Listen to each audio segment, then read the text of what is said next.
Hi, I'm very okay, and you are in the stream. It has been 50 years since the start of the Biafra War, and for some the scars have yet to heal. Today, part one of this special stream program, taking an in-depth look at the legacy of Nigeria's civil war and what the pro-Biafra movement means. Here's historian Ed Emeka Kizo with a brief explanation of how the conflict started. The genesis of the war had been a political crisis which started in 1962 and culminated on January 15, 1966, when a group of army officers overthrew the civilian government. The larger majority of the officers were from the Igbo ethnic group. The Igbos being a very large ethnic group who predominated in the eastern part of Nigeria. This was followed by a coup in July 1966 in which several persons of Igbo origin and indeed Eastern Nigerian origin were massacred in the northern part of Nigeria and other parts of Western Nigeria, including Lagos. The war started in July 6, 1967.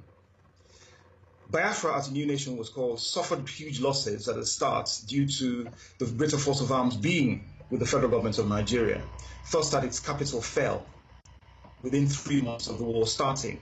And these progressive losses continued throughout the war as the federal troops approached the heartland, or should I say what was left of the heartland of Biafra. On January 15, 1970, he signed a surrender in Lagos, and thus was the end of the war. To formally give up secession and report for reappointment and redeployment. The Republic of Biafra hereby ceases to exist. At the cost of close to 2 million lives, largely through starvation and indeed through the direct causes of war. Joining us now, two veterans of the Biafra War who fought on opposing sides. Igwe Christopher Ejiofor was aide-de-camp for the head of the Republic of Biafra. And Chief Olusegun Obasanjo is the former president of Nigeria. He ended the Biafra War as a colonel in the Nigerian army. Gentlemen, it's good to have you here. Chief, I'm looking at some pictures that your presidential library sent to us here at the stream. There's one of you wading through the swamp, and this is the last 2 years of the end of the Nigerian Civil War. There's another one of you commanding your men at an airport, at a runway, and then finally signing the documents to release Biafran soldiers who are prisoners of war.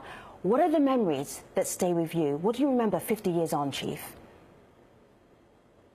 Well, what I remember is the pain of the war on both sides, the loss on both sides, and the fact that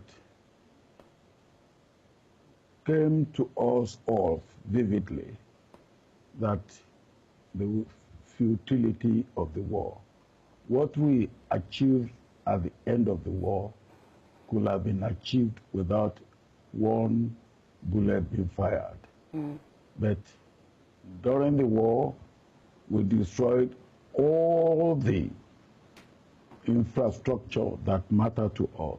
The refinery we had was destroyed.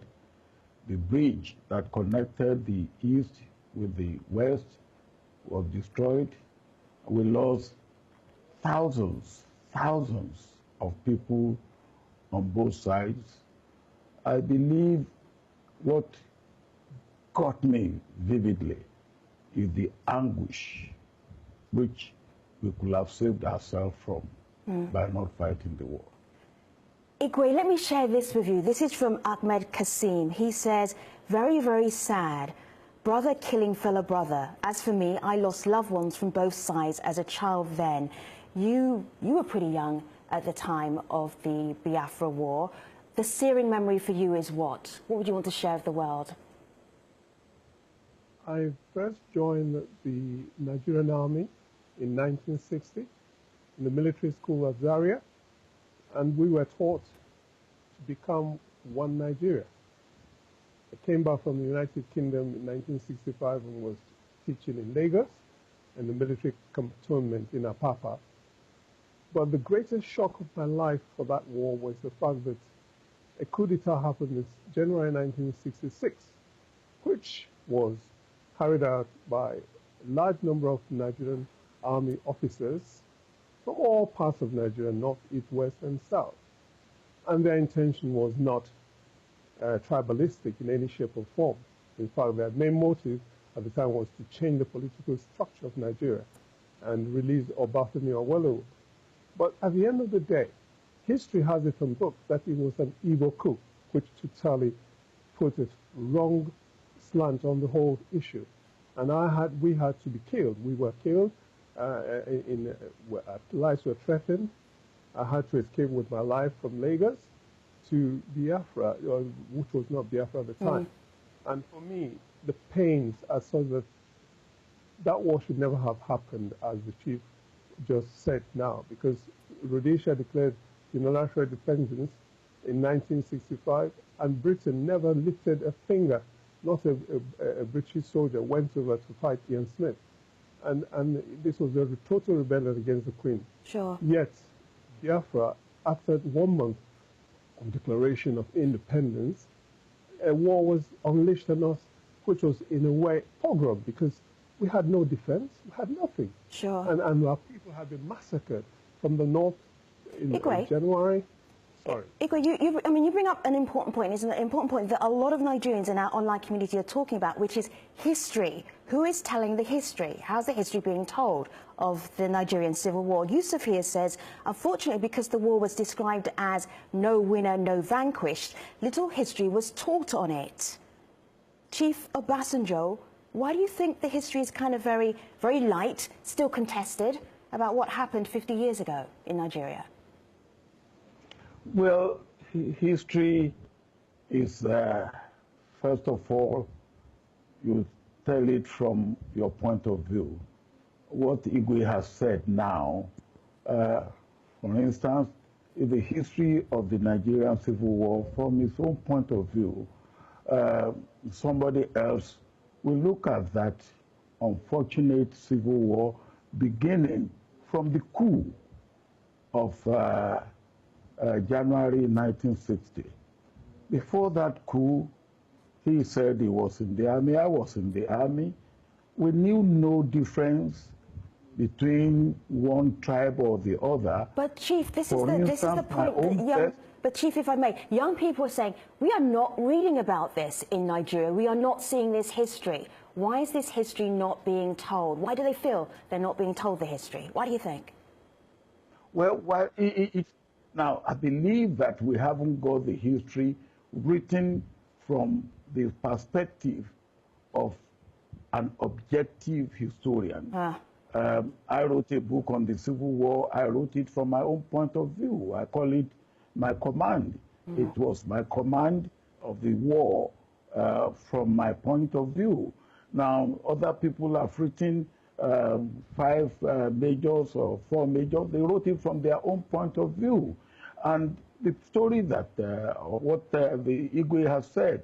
Now, another person will say, look, that the coup was, whatever may be the objective or the intention, the operation of it or the execution of it was one-sided. Now, let me give you figures. From the north, at least 4 very senior military officers were killed. Mai Malare, Abu Gulajima, Kru Mohammed, Chief, and James Palm. Chief, Chief, the point that you're making, and I answered it very acutely, and I apologize for pushing you just a little bit for time, is that depending on what side you fought, you have a different story to tell. We appreciate you telling your story on our program today. And also, Igwe, we appreciate you being on this program as well. Thank you so much. We will continue this discussion with the rest of our guests and in another edition of The Stream coming up on the next episode. So, Chief Obasanjo and Igwe Ejiofor, thank you for being part of this program. Now, you've just heard from 2 veterans of the Nigerian Civil War. Here's Al Jazeera Ahmed Idris explaining for us what the pro-Biafra movement means for some Nigerians today. The new face of the Biafra campaign is Nnamdi Kanu. Dozens gather to meet him here, where the mood is defiant and uncompromising. Kanu says campaigners want a peaceful separation, and they shouldn't be taken for granted. Everything that any man can do to be free, we are going to do in order for us to be free. It doesn't matter what the price is. Our fathers fought, stopped. The reason why they fought is still there. In the commercial city of Onitsha, other activists defy a ban on their activities. They even have their own currency here, the Biafra pound. Dozens have died in confrontations with security services, and many more are in jail. This is where Odumegwu Ojukwu is buried, the man who led the initial struggle for Biafra in 1967. At the heart of the agitation then and now is a question of power for the Igbo tribe of southeast Nigeria. They would like, for the first time in 50 years, to produce the next president. But the southeast region of Nigeria has only 5 out of 36 states in Nigeria, in a country where regions tend to vote in bloc. And relations between them and their traditional political ally, the North, has been strained because of recent struggles for power. But there are Igbo voices who say the agitation for independence is sponsored. Many of these so-called Igbo leaders looted, and they're doing everything to divert attention from their loot to agitations for Biafra. Some call for a change in Nigeria's constitution to cool tensions. Restructure Nigeria, move the country back to true federalism, physical federalism, minimum 50% resource control. For Nnamdi Kanu and his supporters, only independence is good enough, and it's not clear if the government will commit to allowing Biafrans to fulfill their dream one day. There's so much to talk about. Joining us, we have Rudolph Okonkwo. He is a columnist at Sahara Reporters. Uche Mifo is deputy leader of the indigenous people of Biafra. Dr. Ukuchi Nkwocha is a pro-Biafra activist. Jaffa is a journalist and columnist at Daily Nigerian. And Peter Obi is former governor of Anambra State. The stream also invited the Nigerian government to be part of this conversation. We have some comments from the spokesperson of the acting president, and we will be sharing those during the program. Gentlemen, it's good to have you here. Dr. Gucci, I'm seeing so many young people saying that they want Biafra to come back. How do you explain this? They're not even old enough to have been babies during the Nigerian Civil War. What's the connection between the young people and wanting Biafra to exist as a republic again? The young people have realized that we were cheated out of our own self-determination and out of our own independence. They've also realized that historians like Colonel Obasanjo are liars. You know, if you may not know this, they stopped teaching the history of the war in Nigeria for a long, long time. Colonel Obasanjo would like you to believe that the problems with Nigeria started at the coup, with the coup. No, that was not. No, after all, the coup was happened to address issues happening in Western region, his own region. But we can really go all the way back.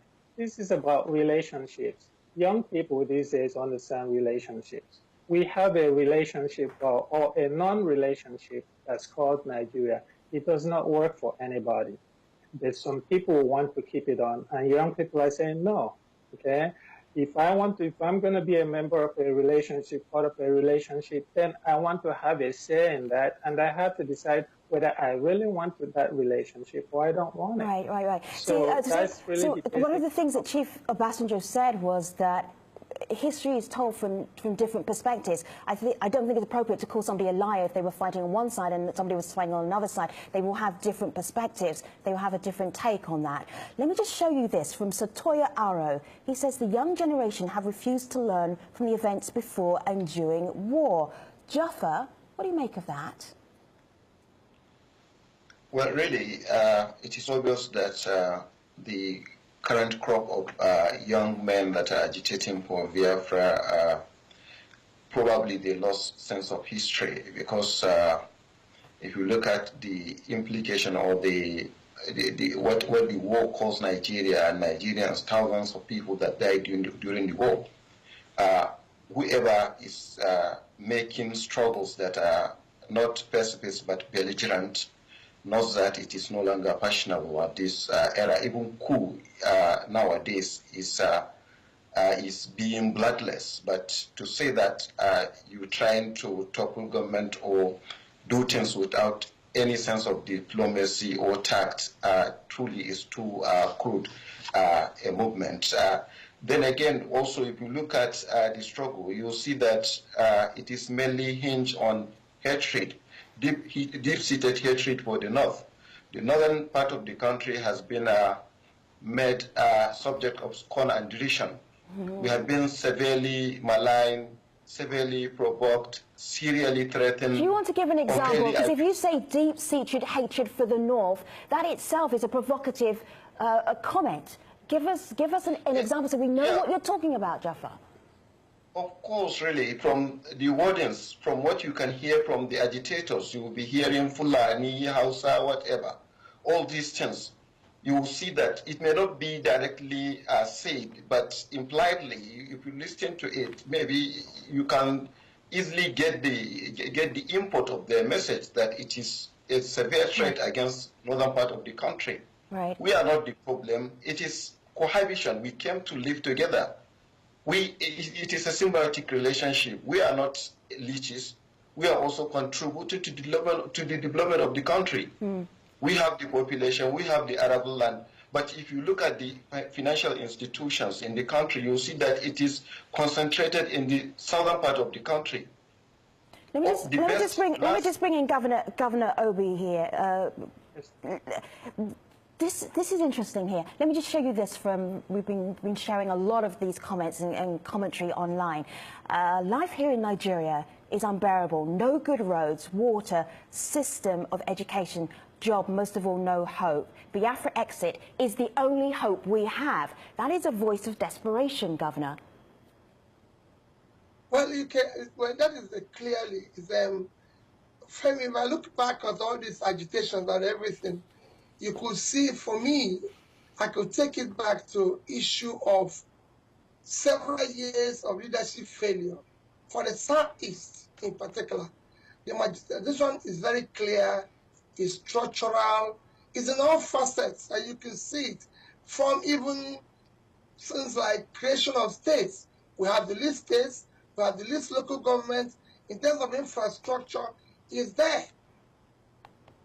It's clearly something you can see, something you can feel. Jaffa? With respect. Yeah, Jaffa, go ahead. I tend to disagree with him because the demographics, there are certain indices that determine how many local governments should be cited in one place. It is not just, they didn't just do it offhand, really.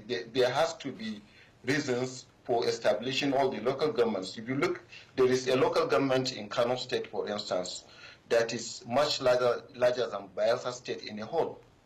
So the concentration of population in a given area is the major determinant of where local government should be given or cited. All right, gentlemen, we have an international audience watching this. They are wondering what it is that the people in the Southeast are upset about. So upset that some of them are saying we want to be separate from Nigeria. Uche, give us a few examples. Let's be concrete in our discussion here.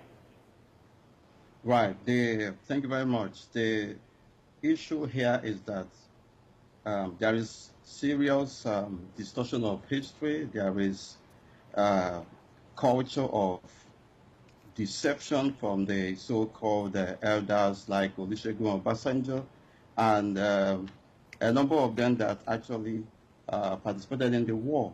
They are actually war genocidists. They unleashed mayhem on our people. They perpetrated the genocide against our people. And he was making reference to history being written from one's perspective. But he was around. They removed the Bight of Biafra from history book. They renamed it Bight of Bonny and all that. Today, Olusegun Obasanjo and the likes of General Kubugo One are not supposed to be walking free on the streets. They are war criminals, and they should be brought to book. Obasanjo in his regime unleashed mayhem on Biafran youths. And he's not telling the truth. He should be telling us the truth. I hear this. Uche, let's just bring this up to date, because I asked you about contemporary issues, and you're going back to a time 50 years ago. And I wanted to really get a sense of what the issues are right now that people in the Southeast, some people are saying we need to be separate. Let me just introduce you to a gentleman called Nnamdi Kanu. And Nnamdi is a separatist. He is leading one of the big movements to say, we at least want a referendum. We want to be out of Nigeria. I want you to hear the way he describes what will happen if people don't listen to him. He was talking to you, Rudolph, in an interview, and he was using some very threatening language, very provocative language, and he was saying stuff about how serious it could be if the separatists aren't listened to. Have a listen. The only language that people in the zoo understand is the language of violence and force. After all, that very contraption was put together by Freddy Lugard by force. That's one thing people don't understand, that Lugard killed people to bring Nigeria together. And the killing of people to disintegrate the zoo shouldn't come to anybody as a surprise. Our promise is very simple. If they fail to give us Biafra, Somalia will look like a paradise compared to what will happen to that zoo. Rudolph, that was 2014. Do you think that Kanu will follow through with this? Is this the way that the people in the southeast of Nigeria can get their point over? Well, I don't think so. I think to a large extent, Kanu was reacting to what has become a failed state, which Nigeria is. It's a failed state that works for people like Olusegun Obasanjo that we had earlier on, and people like Governor Peter Obi. It has failed, but it works for them, and they try to defend it. What Kanu is today, the way I see him, is more like Malcolm X of the civil rights movement in the 60s, before he went to Mecca. I'm hoping that Kanu will go to Mecca and come back with a different, a more wider viewpoint, so that he could see. He seemed to be mixing the truth, because there is truth in some of the things he's saying, with propaganda and with hate speech. And it's like mixing sulfur with charcoal and nitrate, potassium nitrate, which is dangerous. But I think yeah, gentlemen, I hear all of you. Uche, yes. What Kanu is doing is simply defending the interests of the people who are on the edge, people who have been singled out for total destruction and extermination. The hate speech you're talking about is not hate speech. Governor, it was reaction. Let me just hear the governor. Governor, what's your take? Your name was mentioned just a moment ago by Rudolph. Go ahead. Yeah, my take in it is that, like I said before, you have a situation where you have leadership failure. The leaders have not cared for the people. They have failed to deliver. And when you have a sense of hopelessness, compounded with the way we find ourselves today, because you have to look at it. There was Biafra of yesterday, and the young ones we were talking about today, who did not experience Biafra. The commonality in this is that they still feel a sense of injustice, of exclusion, coupled with the economic realities of today, which have given them a sense of hopelessness, and this have escalated this agitation. So it's something you have to look at in this. It's not going to be solved by issues of extreme, maybe, oh, we have to leave. That's why people are calling for restructuring. So we can go, each region can be able to Governor and gentlemen, I hear you very clearly. This is where we're going to pick up in part 2 of our conversation. It is not big enough to talk about Biafra 50 years on for one show on the AJ stream. I want to tell you what the government said about marginalisation in this particular issue, and they say, if you ask around, you will discover that different Nigerian groups share in this feeling of marginalisation. They sent us this statement a little earlier. But during the meeting with the southeastern leaders, we explained how the Buhari presidency has balanced the federal appointments and how the president personally supervised funding negotiations. There's more to hear from the Nigerian government. There's more to hear from you using the hashtag Biafra 50 years on, and of course our guests. Part 2 of our look at the legacy of the Biafra War is in the next episode of the stream. See you soon. Take care, everybody.